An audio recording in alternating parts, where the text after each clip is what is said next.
Well, good morning here from God's country, everybody. Just wanted to jump on here real quick. December 28th here, almost end of the new year. But super excited today for all of you that have been following us. You know, SIG Sauer has come out with a new thermal. It's a dandy too. It's the Echo SV-50 laser rangefinder. We did an unboxing the other day, just kind of showing you what you get with it. And so now I'm going to go through how we set our bolt guns up. There's a few tricks that you're going to have to know if you're just new to thermals like me. This is actually the first thermal I've ever shot, looked through, anything.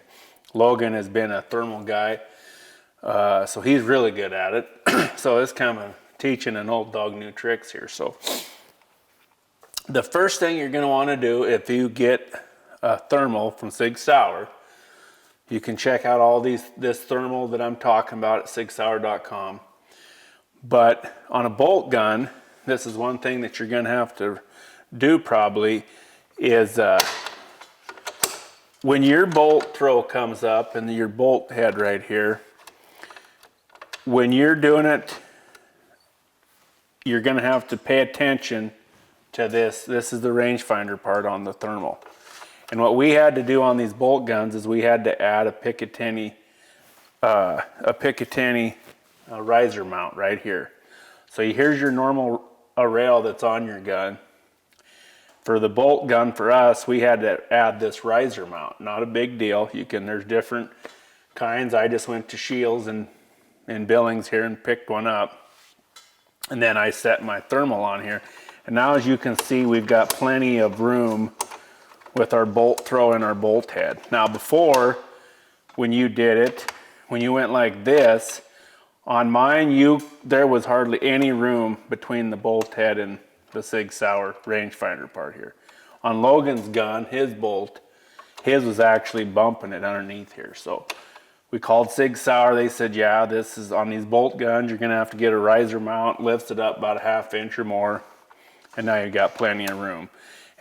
And the main thing too is, like, I could have probably got by with mine. It was super tight tolerances right here.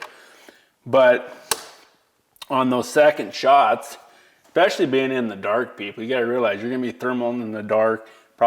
You're probably gonna be wearing gloves. So when you go to hurry up to get that second shot, you would have pinched your fingers and thumb or whatever. So that's one thing that you're gonna have to probably look at when you buy one of these SIG Sauers if you're using a bolt gun. Now, if you're using a AR platform, you don't have to worry about it. So, but anyway, I just got this thing sighted in. I just sighted in this morning. Super easy to sight in. Here's how I did. I took Logan's advice. I went to 25 yards. I put a Hornady, just a regular Hornady, a sticky target on a box, and I was doing it just breaking day. It's kind of cloudy here, and I took a hot hands that are about this big, this wide. Took a hot hands, opened it up so there was heat coming off it. I shot it at 25. I got it all dialed in at 25. Then I took my box out to 50 using the same target. I just took a picture on my phone of all the holes that were already there. And then as I shot, each time I would delete that picture previous, take another picture so I knew. So I didn't have to be switching a bunch of targets. So then I got it all dialed in at 50. Then I moved to 100 and got it really dialed in. Now, when you dial these thermals in, the SIG Sauer one, when you say you're shooting high, you'd want to move so you go in the settings in here, and when you go into your 0, you move your crosshairs up to where you think you need to be. So it's opposite of how you would do a normal rifle. This one here, you're following your bullet. So this one here was high in the left, so I moved it high into the left. I finally got it just hammering at 100. But one thing I would suggest, if when you're doing that, you want to go in small increments. Because I kind of went, oh, that's quite a ways up there. So I'd really run my my reticle up into the viewfinder here, and I'd be shooting way high again. So just go in small increments every time you move your reticle up, trying to find your zero. Just go in small increments. It's going to take you a little more time, a few more bullets, but it's better to get it figured out now than get in the field and, you know, be missing hogs, coyotes, or whatever it is that you're hunting. So it was super easy to get zeroed in. I got it zeroed in, easy enough. I love the clarity of it. Like I said, this is my first thermal. Just super easy. Other than that, you know, this is my thermal gun. This is a 2250, and it had a 26-inch barrel, and I had a buddy of mine cut it off to a 22-inch barrel so I could thermal with it and work slick. And this will be my thermal gun, you know, moving forward. So I got everything set. It's super easily to navigate through this SIG Sauer thermal too. It's just go through it. All your buttons are on top here. I mean, it's super simple. You know, they say you can't teach an old dog new tricks. Well, they're teaching me. Like I said, Logan's tremendous at it.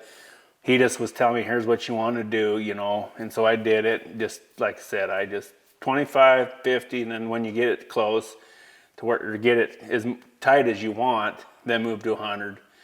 And it was simple. Got it all sighted in. Now, the fun thing is when I was up there, I actually went and chronographed my gun again because I had cut some inches off the barrel.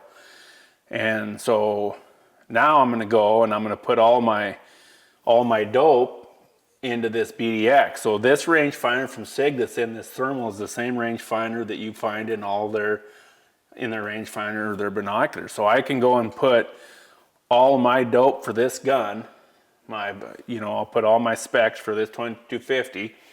I'll put into my BDX app on my phone. I'll go put I'll make it say like a 250 thermal, and I'll have it all in there. And then when I'm out there shooting, if there's something hanging up at 450, it's going to tell me what I need or it's going to put it there to where I can hit it. So super neat to have this BDX right in this rangefinder.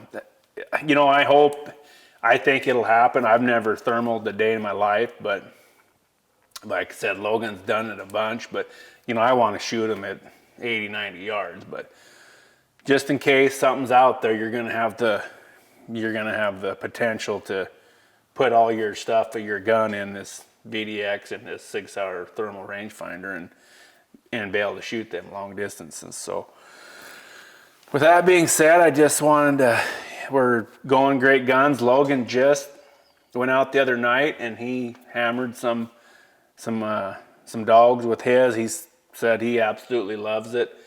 He's going to post some videos moving forward, so we'll be bringing those to you. He hadn't got those downloaded yet, but I'm super excited here to get mine running and get out and see what happens. So check them out at sigsauer.com, everybody. Lifetime warranty. That's the game changer, everybody. Most are 2 to 3 years, maybe 5 years on these thermals, but this one from SIG Sauer just come out. It's a lifetime warranty, so it's unbelievable. If something happens, I'll make it right with you. So we're excited to get out there, and hopefully you are too. If you guys have any questions about sighting in or any questions about this thermal, just go ahead and get a hold of Logan and I. Just DM us. We'll help you out. Logan's probably a little more on the game than I am, but as far as sighting in and running through all your settings in here, it's super easy. And like I said, if you have any trouble, just get a hold of us, and hope everybody enjoys it. Lights out, everybody.